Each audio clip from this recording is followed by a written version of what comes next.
makes grinding a little bit faster. Yeah, of course I'm also doing this to... Oh, here it is. I'm turning off the sphere change sequences. So if you see any sequence, it means that it's a new one.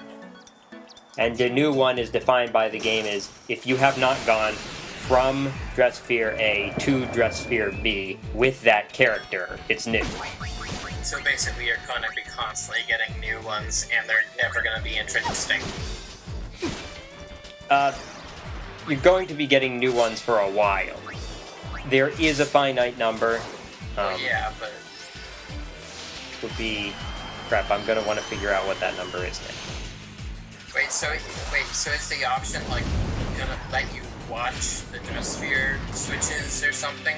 Time to teach you a thing or two. What do you mean? Black magic. Like, I just don't really understand the point of having that as an option, like, showing you how many, like... 546, I think that's the number. Never mind. Yeah, so we haven't seen these guys before, which is why I'm showing this battle. There are a number of enemies in this game who will increase one of their stats as the battle goes on. In this case, it's strength. When you go against one of these enemies, you want to kill them quickly. I'm gonna kill you quickly.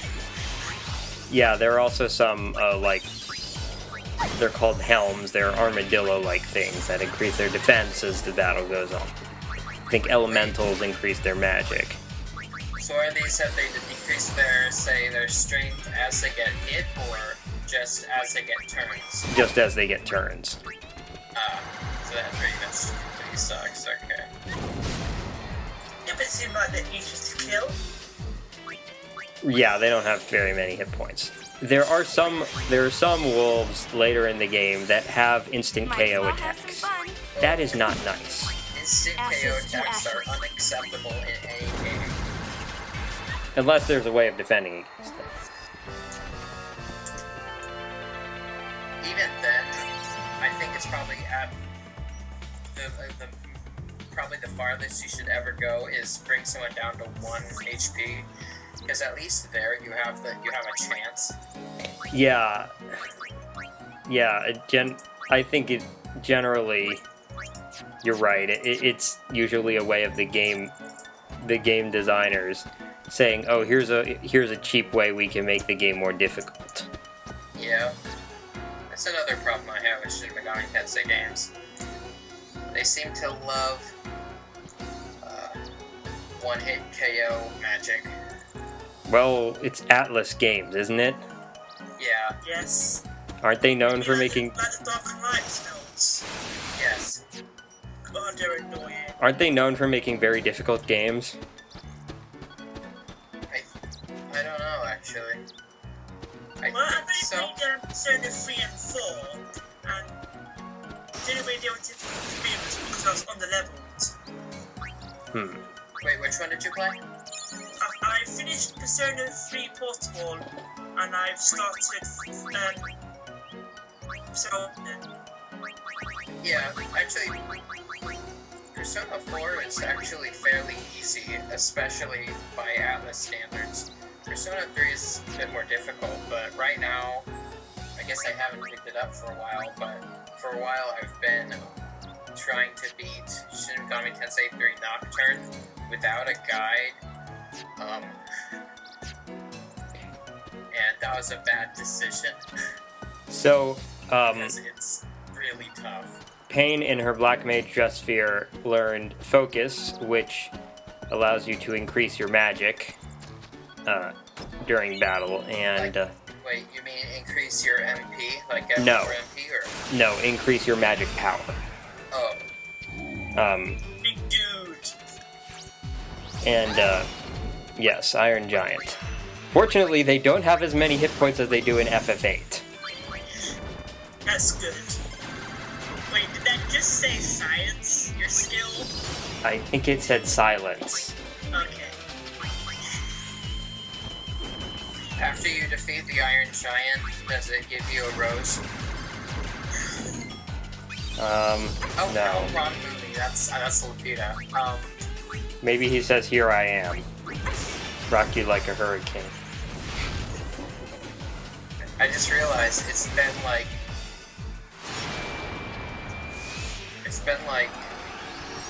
over a decade since I saw the Iron Giant. You're talking about the animated movie? Yeah. Yeah, that did come out a while ago. Watch out. Items aren't the only thing we can steal. What even are some of these costume designs? What did you say? What even are some of these costume designs? They're so goofy. Yes. Well, I mean, of course, it's a Final Fantasy game. Sometimes I think that Square Enix is designing them specifically so that cosplayers will have a hard time. I don't know who's the guy who designs the costumes. I mean, it kind of seems like with this game kind of seems like the Fooly Cooly of Final Fantasy. I have no idea what that reference means. Fooly Cooly was made after End of Evangelion, and Studio Gainax basically just like they just had a fun time making it. They just the entire thing was basically them just kind of blowing off steam, basically. So was it like dressing the Ava characters in different costumes or what? No, it Fooly Cooly is you should watch it because it's completely ridiculous. It has no relation to Evangelion, other than poking fun at it a couple times. But That's just a scratch. It was made after End of Evangelion, which was like it basically when they were working on that, the entire team got really stressed out, and then once and then afterwards they made Fooly Cooly to just sort of just kind of calm everyone down and just do something fun. And so they made this incredibly awesome 6-episode anime that is just a ton of fun, and it just does not take itself seriously at all. And that's kind of what it seems like this game is to like say Final Fantasy X and any other sort of mainline. Is it's basically all the people involved just doing something, just making another game just purely for fun rather than trying to make something really super serious or anything. And now we're fighting against a dessert. When are you ever on? What goes around comes around. Ice Bucket or Water Flan. Ice flan. Actually, this one is called flan palido, which I believe means pale flan. Anyway, I'm targeting that guy with MP Absorb, which is another Black Mage ability. It's like Osmos from the first game, except you don't get as much MP, but it's still very handy. Yes. Oh yeah, and Yuna also knows Samba of Silence, which is like Darkness Dance, except it's silence instead of darkness. Samba of Silence. And now you can't use magic. Yes, which is a rather crippling status effect against these things. They're really close to it. You should probably stand back a little bit if you're going to use guns. I mean, the point of having a ranged weapon is that it's ranged. Okay, so Trigger Happy level 2 gives, I think, a half second more whenever you use Trigger Happy. That's good. Which means more time for button mashing. Yay. Yay. So with Trigger Happy, you just like mash buttons and it shoots or something, or? Yes, you just mash the R1, I believe. So it's not just kind of straight DPS. Yeah, there is one item that you can get late in the game that makes Trigger Happy basically a game breaker. Because, well, I won't say now. What, does it just like automatically mash for you really quickly, faster than you could ever possibly? No, I've said too much already. Anyway. Get some birdies. Yes. Oh, at some point I show... Oh, yeah, I'm showing it now. Wait, no, I didn't.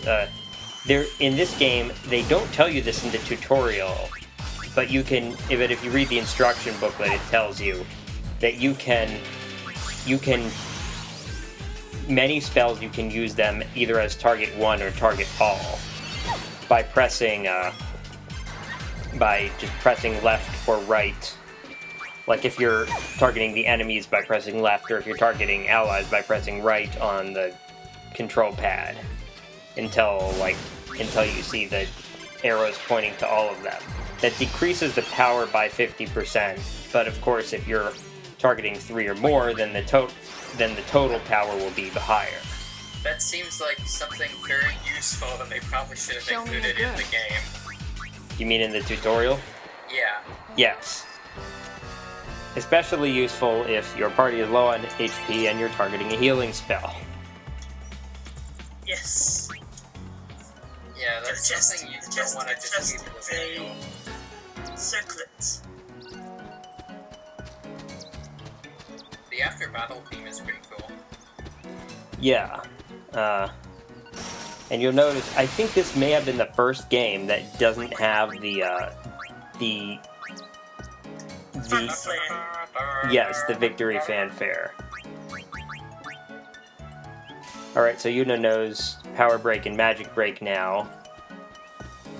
And I'm having her learn Armor Break. They do the same thing that Auron's abilities did in FF10. Except she's not as cool as Auron. No. Or is covered up. That generally applies to the characters in this game. Yeah, the characters in this game in general seem to show quite a lot of skin. Not even just Final Fantasy X-2, but just the Final Fantasy X universe period. I get the feeling like a lot of the setting I think is supposed to be kind of tropical climates. Yeah, I mean it makes sense given the setting, but then of course that makes you wonder, when they go to Mount Gagazet, why don't they change their outfits? Because stupid. Like Tidus and Riku especially. You know, maybe they just have thick skin. Yes, I'm maybe. willing to give a pass to most of the costume designs, but there is one costume design in Final Fantasy that I cannot forgive, and that's Tidus having half shorts, half pants. That is rather strange. It's the dumbest looking thing I've ever seen. And now Yuna has a half skirt. At least that looks alright. But the half shorts just seem completely ridiculous. Like, I don't even know the purpose of it. I mean, at least she is, she's a performer, so obviously you have to have, some stage presence. You have to have some nice clothes and whatever. But it doesn't make any sense for Tidus to just have randomly one. I don't know. Never mind. So besides the dances that you can learn as a songstress, you can also learn songs which give small boosts to various stats. Those cost MP, unlike the dances. Oh yeah, basically, if you've been paying attention, you will notice that just about everyone you talk to on the Highroad says how bad it would be if the machine screwed up. I wonder what's gonna happen. Gee. Foreshadowing spoilers, guys! Foreshadowing. It can't be foreshadowing. No one would be that stupid as to make it so that everyone on the road would It's tell the them. beginning of a Final Fantasy game. It's going to happen. Final Fantasy games seem to have a really weird problem of either having really good writing or just terrible writing. Anyway, here's the strategy I'm using for this battle. 2 of these enemies will be really screwed up if you inflict darkness on them. So I'm doing that and then killing the other one. Because silence would only screw up one of them. Hand it over. I forgot, is darkness like, it makes it so that they can't hit you This is a very little well? embarrassing. And does Yeah. it give you a higher chance for criticals? No, it just reduces their accuracy. Alright, so now since the Flaun is dead, I'm up against only enemies that use physical attacks, which means that the darkness really hurts their chance to hit. For some reason, darkness doesn't hurt your chance to hit with magic. I'm not sure why that would be, because clearly you need to target something. Because Firefly Skydive or something.